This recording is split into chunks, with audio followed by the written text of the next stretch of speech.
Hi everyone!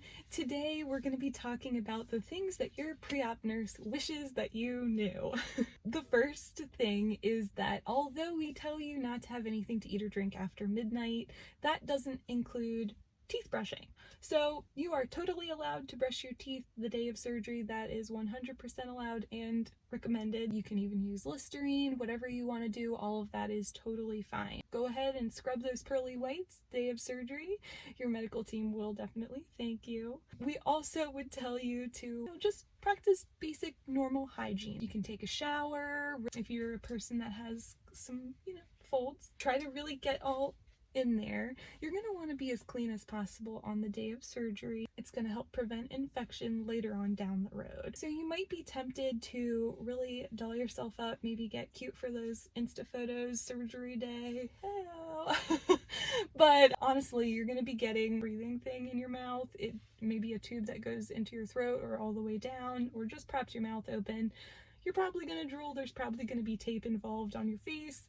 It's going to get messed up. So probably you may want to avoid that on the day of surgery, especially things like false eyelashes, because you may not know this, but actually anesthesiologists frequently will tape your eyes closed during surgery. So when they do that, it might kind of disrupt your falsies there. So just probably save those for another day. If you are a woman who is still getting her period, or it has been less than 2 years since you got your period, they are going to ask you to provide a little urine specimen for them. And this is just so that they can do a pregnancy test. Now, we totally believe you. We know that you're not pregnant, but the way that things are these days with lawsuits and everything, we kind of have to prove it. So there is an option to refuse it. They will have you sign a legal release paper. Usually, I mean, honestly, people have never really had a problem providing the amount of urine that we need. It's only 3 drops, so it's a very little. We know you're dehydrated and we know that it's hard, but don't worry, literally everyone can produce 3 drops of urine on the day of surgery. Now, if you did drugs, I know this is going to seem off the wall, but if you did do drugs, you did take something that you were not prescribed, that you were not supposed to be taking, it is a safe place. We're not going to pursue any type of legal action on you. We're not going to call the cops on you, but we do need to know. The reason is because some of these illegal drugs can actually cause really bad side effects when you receive anesthesia with them. And you don't want to handicap your anesthesiologist by not giving them the full picture, because they're the ones that are in charge of keeping you alive and safe during your surgery. So if you did take any of those medications, please, you can ask to speak privately with the anesthesiologist or your nurse, but please let us know so that we can protect you to the best of our ability.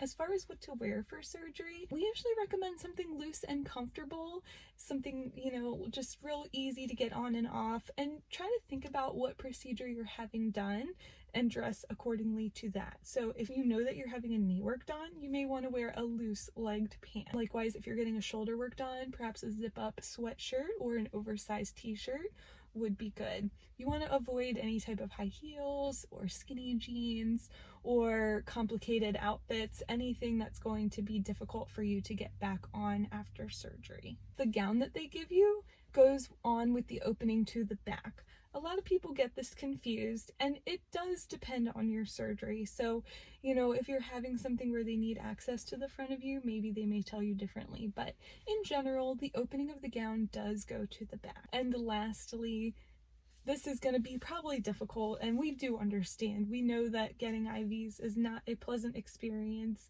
We try to do our best for you, try to make it as comfortable for you as we can, all things considered, but try to help out your medical team as much as possible by trying not to scream or jerk your hand away.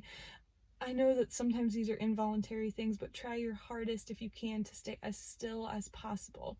The reason is when somebody's stabbing you with a needle, you really don't want to be startling them. They could accidentally miss where they were trying to hit, or, end up accidentally stabbing themselves. So try to protect your medical provider as well as yourself by trying to stay as motionless as you can during that period of time. Hopefully it will be brief and over with and done, and that will be the worst part of your day that day. I hope some of these tips helped prepare you a little bit more for your surgery, helped give you a little insight that you wouldn't have otherwise had. If you have any questions that I didn't hit, or if you want me to explain anything more, please put a comment down below and I'll try to respond as quick as I can. Thanks, guys. Bye.